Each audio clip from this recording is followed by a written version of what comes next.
Hello social media friends, I'm Viridiana Marquez with DRB Media Communications Digital News, and Danny Barrera has the story. On Tuesday, May 30th, Mayor Javier Joven, along with Mark Matta, Odessa City Councilman District 1, and Denise Swaner, Odessa City Councilwoman at Large, announced the new sports complex that will eventually be built in the Parks Bell Ranch area. We want to announce a partnership with the Bell family that they have now in the process of donating, and the city in the next coming months you're going to see things on the agenda that hopefully will be able to get us to accept a donation of 100 acres that will be added into I think Parks Bell Ranch.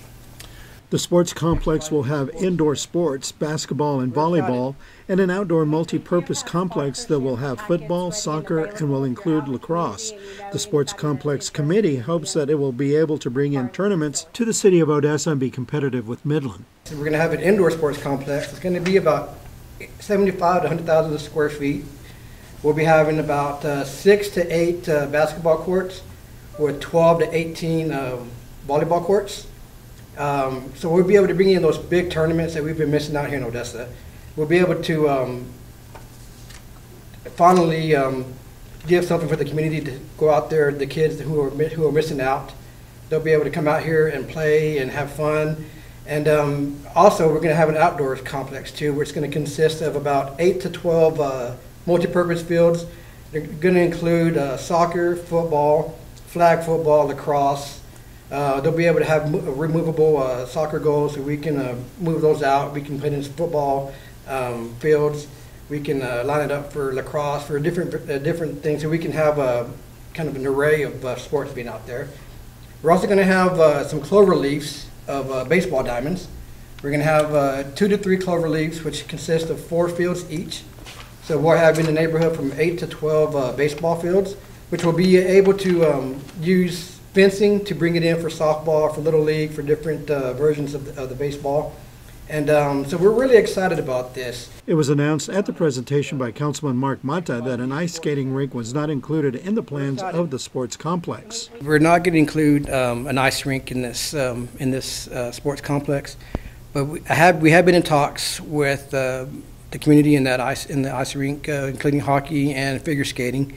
And we're going to work together to try to get something done for them. They've submitted some plans to me about an ice rink. So we know the city has some land that we own.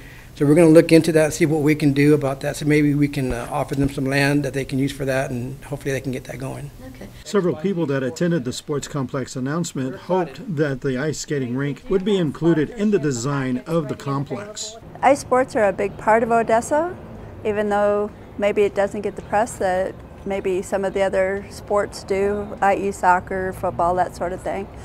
It's a large community, but disappointed, and I'm disappointed kind of, I guess, for the community at large because, for example, you've got well over 300 kids still active in community even though we've been without a rink for 2 years. For example, next month, my daughter will be competing in Dallas, and we'll be spending, just our family, will be spending about $1,500 in another community. You take that by the number of kids that are having to travel every weekend to find ice, be it Amarillo, Dallas, El Paso, Austin. We're taking our dollars everywhere else, and they should be here. The Odessa City Council will have items related to the sports complex on City Council agendas regarding infrastructure, costs, and other sports complex challenges. For DRB Media Communications Digital News, Danny Barrera. Thank you for following us on Facebook, Instagram, Twitter, YouTube, and our website, DRB Media Communications Digital News.tv. For DRB Media Communications Digital News, Viridiana Marquez.